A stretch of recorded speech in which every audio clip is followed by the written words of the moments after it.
Stock specific action જોઈએ. Breadth positive છે અત્યારે, જ્યાં 1526 સ્ટોક્સ છે એનએસસી પર એડવાન્સ તરફ ટ્રેડ થઈ રહ્યા છે, તો સામે 1370 કાઉન્ટર્સ છે જે ઘટીને કારોબાર કરી રહ્યા છે. એટલે ઓવરઓલ એક પોઝિટિવિટી છે આજે બજાર પર. ઇન્ડેક્સમાં એક મજબૂતી, બેંક નિફ્ટી મિડકેપના એક નવા રેકોર્ડ હાઈ અને સ્ટોક સ્પેસિફિક એક્શન પણ પોઝિટિવ બનતી આપણને દેખાડી રહી છે. પરંતુ આગળ વધી આપની કંપનીમાં ચર્ચા કરીએ મેરેથોન નેક્સ્ટજેન રિયલ્ટીના વાઇસ ચેરમેન મયુર શાહ સાથે. મયુર સર, ગુડ આફ્ટરનૂન, સ્વાગત છે સર સીએનબીસી બજાર પર. અને નંબર્સના ફ્રન્ટ પર સર એક ઓવરઓલ શરૂઆત કરવા માગીશું. જે રીતે એક કન્સોલિડેટેડ નફો ફ્રન્ટ પર જોઈએ તો એક પોઝિટિવ ફિગર બતાવી રહ્યું છે, સાથે એબિટામાં એક નંબર સુધારતો જોઈ રહ્યા છે. કઈ રીતે સર ઓવરઓલ અર્નિંગ્સને આપ જોઈ રહ્યા છો? ઓપનિંગ કમેન્ટ્સ આપના લઈએ. હા, તો ચાંદીબેન, બહુ સારું ક્વાર્ટર ગયું છે મેરેથોનનું, અને 166 કરોડનું બુકિંગ વેલ્યુ ઓલમોસ્ટ 29% ઉપર છે, અને કલેક્શન બી બહુ સ્ટેડીલી 191 કરોડ ઉપર છે. રેવન્યુ એડજસ્ટેડ આપણે જોશું તો 154 કરોડનું આવ્યું છે, અને પેટ જે હાઈએસ્ટ એવર પેટ આ ક્વાર્ટરનો ક્યારેક આવ્યો હોય તો 67 કરોડનો પેટ, વિચ ઇઝ અ 35% અપ છે. હાફ યરલી આપણે જોઈએ તો સિમિલરલી 372 કરોડનું એડજસ્ટેડ રેવન્યુ 14% ઉપર છે યર ઓન યર, અને 128 કરોડનો પેટ, which is a 47% jump on year on year, is a very good result by the company, and company is on a very good growth path. નવા projects બી announcement થઈ રહ્યા છે. એક અમે એક બહુ મોટો પ્રોજેક્ટ જે અમારો મોન્ટેસ સાઉથ કરીને ચાલી રહ્યો છે, જે હમણાં 64 માળના 4 ટાવર્સ છે, એમાંથી 2 ટાવર આપણે સબસ્ટેન્શિયલી કમ્પ્લીટ કર્યા છે, અને 3rd ટાવર બી હવે શરૂ થઈ ગયો છે. અને એ જ પ્રોજેક્ટમાં મેરેથોન અને અડાની જોઈન્ટ વેન્ચરમાં 3400 કરોડનું જીડીપી વાળું એક કમર્શિયલ પ્રોજેક્ટ સાઉથ મુંબઈમાં અનાઉન્સ કર્યો છે. તો મેરેથોન ઇઝ એનો ગ્રોથ પાથ. સિમિલરલી અમારી જે બીજી માઇક્રો માર્કેટ છે જેમાં અમે એક્ટિવ છીએ, જે ભાંડુપ છે, ભાંડુપમાં અમારા ન્યૂ હોમ્સ કેટેગરીમાં બી અમે 3 પ્રોજેક્ટ અનાઉન્સ કર્યા છે. એની જીડીપી રફલી 370 કરોડની થાય છે, અને ન્યૂ હોમ્સ એટલે very very hot market in Bhandup.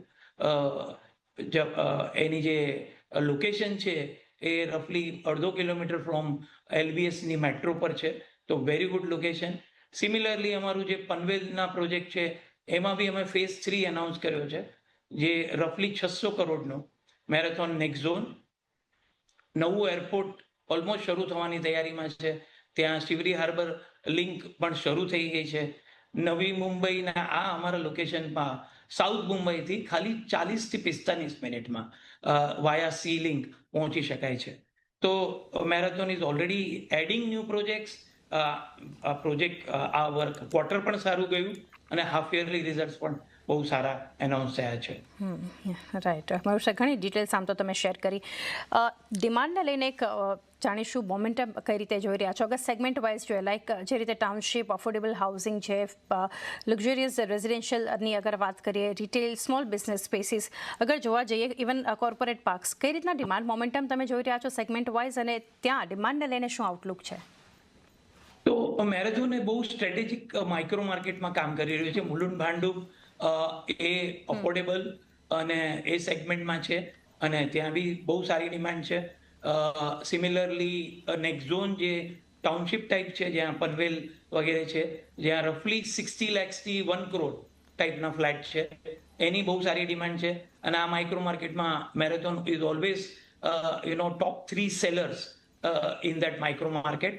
And similarly Monte south જે રેસિડેન્શિયલ પ્રીમિયમ પ્રોજેક્ટ છે, એ 3.5 થી 7 કરોડમાં સારું એવું ટ્રેક્શન છે. રિસન્ટલી હમણાં જે બધા સર્વેના રિપોર્ટ આવ્યા છે, પ્રીમિયમ સેગમેન્ટમાં થોડું સ્લો ડાઉન, એ રફલી 10 કરોડથી 30 કરોડની વચ્ચે જે એકદમ હાઈ પ્રીમિયમ સેગમેન્ટ છે એમાં થોડું સ્લો ડાઉન દેખાય છે. બાકી આ જે પ્રીમિયમ સેગમેન્ટ જે 3.5 થી 7 કરોડ છે, જેમાં મેરેથોન એક્ટિવ છે, ત્યાં ટ્રેક્શન સારું છે. સિમિલરલી ઓફિસ હમણાં મુંબઈમાં બહુ જ સારું ડિમાન્ડમાં ઉપડી રહી છે, particularly lower Parel marathon future x અને મુલુંડમાં LBS ઉપર મેરેથોન મિલેનિયમ, ત્યાં બી બહુ સારું ટ્રેક્શન છે. ઇન જનરલ શું થયું છે, મુંબઈમાં ઇન્ફ્રાસ્ટ્રક્ચર પ્રોજેક્ટ્સ બહુ વેગથી ઉપડ્યા છે અને આખું મુંબઈને સ્ટેટ ગવર્મેન્ટ અને અમારા જે અહીંયાના ચીફ મિનિસ્ટર છે ફડણવીસ સાહેબ, એમનું વિઝન છે કે આખું મુંબઈ, કે વિરાર હોય કે અલીબાગ હોય કે નવી મુંબઈ હોય કે સાઉથ મુંબઈ હોય, કોઈ પણ ખૂણેથી કોઈ પણ ખૂણે પર પહોંચવા માટે 50 થી 55 મિનિટમાં પહોંચવું, એવું એમનું એક વિઝન છે. અને એ પ્રમાણે metro project, road project, ring road, આપણી સી લિંક, આ બધું બહુ વેગથી શરૂ થઈ ગયું છે અને અમુક પોર્શન તો ઓલરેડી એક્ટિવ થઈ ગયા છે. ધારો કે આલ્ફા લાઇન ઓફ જે one of the best line છે અંડરગ્રાઉન્ડ મેટ્રો, એ શરૂ બી થઈ ગઈ છે. એટલે એક ઓવરઓલ મુંબઈ MMR રિજિયનમાં real estate market for next 3 કે 5 યર્સ સુધી બહુ સારી તેજીમાં જ દેખાઈ રહી છે. જી, આગળ સર એક QIPના ફ્રન્ટ પર એક જાણવું હતું, જે રિસન્ટલી કંપની 900 કરોડ જે છે અહીંથી રેઝ કર્યા છે QIP થ્રુ QIP, કઈ રીતના યુસેજ રહેશે અને અગર ગ્રોથના ફ્રન્ટ પર જોઈએ કઈ રીતે બૂસ્ટ કરશે આ? હા, તો મેરેથોને સૌ પ્રથમ તો અમે નેટ ડેટ ફ્રી થઈ ગયા છે. જે QIPના પેમેન્ટમાંથી અરાઉન્ડ 370 કરોડ આપણી જે ડેટ હતી એ બધી રીપે કરી કાઢી. અને હવે જે બેલેન્સ ગ્રોથ કેપિટલ છે એ રફલી 300 કરોડ અમે એલોકેટ કરવાના છીએ ન્યૂ પ્રોજેક્ટ એક્વિઝિશનમાં. અને આ ન્યૂ પ્રોજેક્ટનું એક્વિઝિશન માટે અમારું ફોકસ સેન્ટ્રલ અને સાઉથ મુંબઈનું રીડેવલપમેન્ટ અને ક્લસ્ટર રીડેવલપમેન્ટ પ્રોજેક્ટ ઉપર ફોકસ રહેશે, જે હાઈ વેલ્યુ પ્રોજેક્ટ હશે અને એમાં પ્રોફિટ માર્જિન્સ ઊંચા હોય. રફલી આપણે જે માર્જિન રફલી 30-35% હોય એવા પ્રોજેક્ટ્સને ફોકસ કરી અને લેન્ડ પ્રોજેક્ટ એક્વિઝિશન કરવાનું ચાલુ છે. અને નેક્સ્ટ 1 કે 2 ક્વાર્ટરમાં અમે સારા એવા પ્રોજેક્ટ આવા એનાઉન્સ કરશું. જી સર, શરૂઆતમાં એક બુકિંગ્સ પર પણ એ ફ્રન્ટ પર પણ તમે એક મેન્શન કર્યું, તો કઈ રીતે બુકિંગ્સ તમે જોયા, થોડી ડિટેલ્સમાં જાણવા માંગીશું, અને ત્યાં આગળ જતાં કઈ રીતે ગ્રોથ તમે એક્સપેક્ટ કરી રહ્યા છો? તો બુકિંગ્સ સ્લો એન્ડ સ્ટેડી થઈ રહ્યા છે. નોર્મલી બુકિંગમાં એવું હોય છે કે જે ક્વાર્ટરમાં આપણે લોન્ચ કરીએ ત્યારે આપણને એક જમ્પ મળે અને પછી સ્ટેડીલી આપણે બુકિંગ મળતું હોય છે, જે નોર્મલી ટ્રેક્શન થતું હોય ડિપેન્ડિંગ અપોન ધ માર્કેટ. તો જેમ મેં તમને પહેલા બી કહ્યું કે આપણી જે 3 માઇક્રો માર્કેટ છે, જે પનવેલ છે કે ભાંડુપ છે, ભાંડુપ મુલુંડ છે કે ભાઈ ડુંબીવલી છે, આ ત્રણેય લોકેશનમાં અને ભાયકાલા સાઉથ મુંબઈમાં બહુ સારું ડિમાન્ડ કન્ટિન્યુ રહી છે. કારણ કે આપણે જે પ્રોડક્ટ સેગમેન્ટ બનાવી છે એ એકદમ અપ્રોપ્રિએટ છે અને લોકોને એકદમ સમજો ને વેલ્યુ બહુ સારી મળે, એટ ધ સેમ ટાઈમ એમને પ્રાઇઝિંગ બી એટ્રેક્ટિવ લાગે છે. મયુર સર, જે ઓપરેશનલ હાઇલાઇટ્સ અમુક હું આ ક્વાર્ટરમાં જોઈ રહી, તેમાંથી કલેક્શનનો ફિગર પણ ધ્યાનમાં આવી રહ્યો છે. જો કે આમ તો એક મેન્શન કર્યું, બટ અગર વાય બેસિસ પર જોઈએ તો 191 કરોડ, જે 5% ગ્રોથ બતાવી રહી છે, અને ફર્સ્ટ હાફમાં ઇનફેક્ટ 17% ગ્રોથ છે કલેક્શનમાં, અને 430 કરોડ જોઈ રહ્યા છે ઓન વાય બેસિસ. એના પર કઈ રીતે એક ડિટેલ્સ શેર કરશો કલેક્શન્સ પર?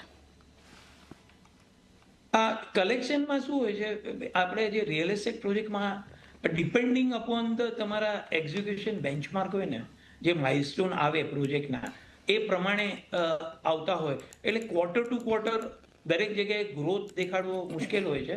ક્યારેક લોન્ચ હોય, ક્યારેક કમ્પ્લીશન હોય, ક્યારેક ઓક્યુપેશન સર્ટિફિકેટ આવ્યા હોય. એટલે આવું વેરિએશન નોર્મલી કલેક્શનના નંબરમાં ક્યારેક કોઈક સ્ટેબલ હોય. પણ 191 crore in my opinion is a good collection during this quarter. અને જેમ લોન્ચ આવશે, જેમ કમ્પ્લીશન, જેમ ઓક્યુપેશન સર્ટિફિકેટ રિસીવ થતા જાય, એમ એ કલેક્શનના નંબરો વધતા જાય છે. જી સર, કપલ ઓફ પોઈન્ટ્સ એક છેલ્લે જાણવા માંગીશું મયુર સર. એક તો જે પ્રોજેક્ટ્સ તમે મેન્શન કરી રહ્યા હતા, projects in pipeline, like land banks એક્વિઝિશન્સને લઈને પણ જાણવા માંગીશું. પનવેલ ભાંડુપ જે તમે મેન્શન પણ કર્યું છે, આ બધાની એક અસર એક ક્વાર્ટરલી પરફોર્મન્સમાં, I know on QQ basis થોડું ટફ છે કે ઇમિડિયેટલી તમને એક અસર પણ આની બતાવે, પરંતુ એ ક્યારથી એક રિફ્લેક્ટ થતું તમને નંબર્સના ફ્રન્ટ પર આ બધા પ્રોજેક્ટ્સ જે છે એ બતાવી શકે છે કંપનીમાં? હજી એક વસ્તુ મારે જણાવી હતી કે મેરેથોને આ વર્ષે અમારી જે ગ્રુપ એન્ટિટીની બધી લેન્ડ બેંક હતી એનું એક એકત્રીકરણ કરી અને એક જે મર્જરની સ્કીમ બોર્ડે પાસ કરી છે. અને એમાં એવી રીતે આવ્યું છે કે રફલી ભાંડુપ, પનવેલ અને ડુંબીવલી એ બધે મળીને રફલી 400 એકર ગ્રુપની લેન્ડ છે એ બધી એકત્રિત કરી અને મર્જર સ્કીમમાં આપણે બોર્ડે પાસ કરી છે.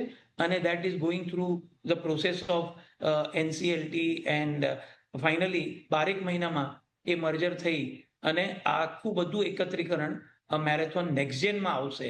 અને એ પછી જે ગ્રુપની લેન્ડ બેંક છે એમાંથી જ આપણી બહુ સારી મોટી પાઇપલાઇન ડેવલપ થાય છે for the future projects in addition to જે એક્ઝિસ્ટિંગ હમણાં છે એ. એટલે મેરેથોનને પ્રોજેક્ટ અક્વાયર કરવા માટે કોઈ બહુ બહાર જવું પડે એવું નહીં રહે એ રીતનું આખું એક પ્લાનિંગ છે.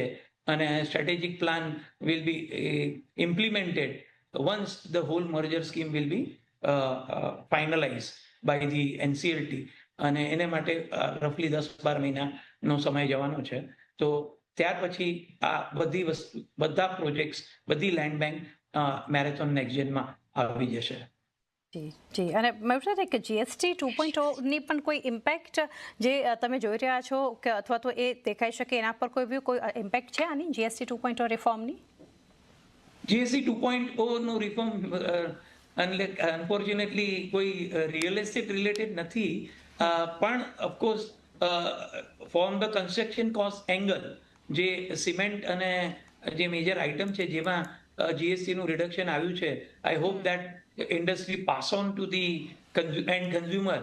અને ડેફિનેટલી એને લીધે રફલી કન્સ્ટ્રક્શન અને ડેવલપમેન્ટ કોસ્ટ જે છે એમાં ઘટાડો આવશે. અને પણ એ બહુ for the Mumbai real estate એંગલથી એનું કંઈક બહુ સબસ્ટેન્શિયલ અમાઉન્ટ નહીં હોય. હાવેવર અમારી ઇન્ડસ્ટ્રી જે ક્રેડાઈ MCHI અને ક્રેડાઈ નેશનલ જે પર્ટિક્યુલરલી અફોર્ડેબલ હાઉસિંગની લિમિટ GSTમાં વધારવાની અમારી જે ડિમાન્ડ છે, જો એ અપ્રૂવ થાય છે તો એમાં બહુ જ મોટો અફોર્ડેબલ હાઉસિંગમાં જમ્પ આવવાનો આવી શકે એવું લાગે છે. પર્ટિક્યુલરલી અત્યારના શું છે કે અફોર્ડેબલ હાઉસિંગની લિમિટ ઓલમોસ્ટ છેલ્લા 4 વર્ષથી 45 લાખ ઉપર રાખેલી છે, જ્યારે મુંબઈ વગેરેમાં આજે ઓછામાં ઓછું નાનામાં નાનો 400 સ્ક્વેર ફીટનો ફ્લેટ બી 60-70 લાખનો થાય છે.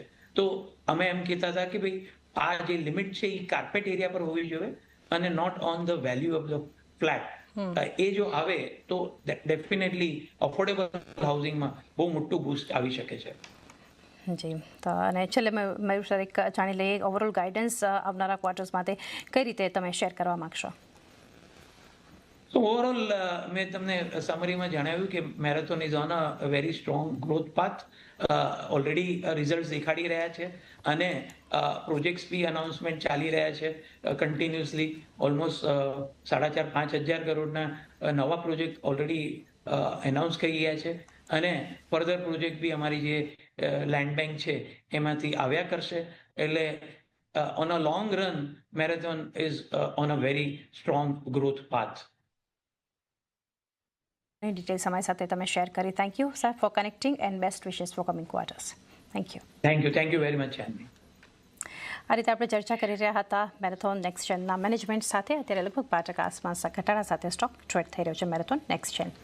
બ્રેકનો સમય થયો છે ને બ્રેક બાદ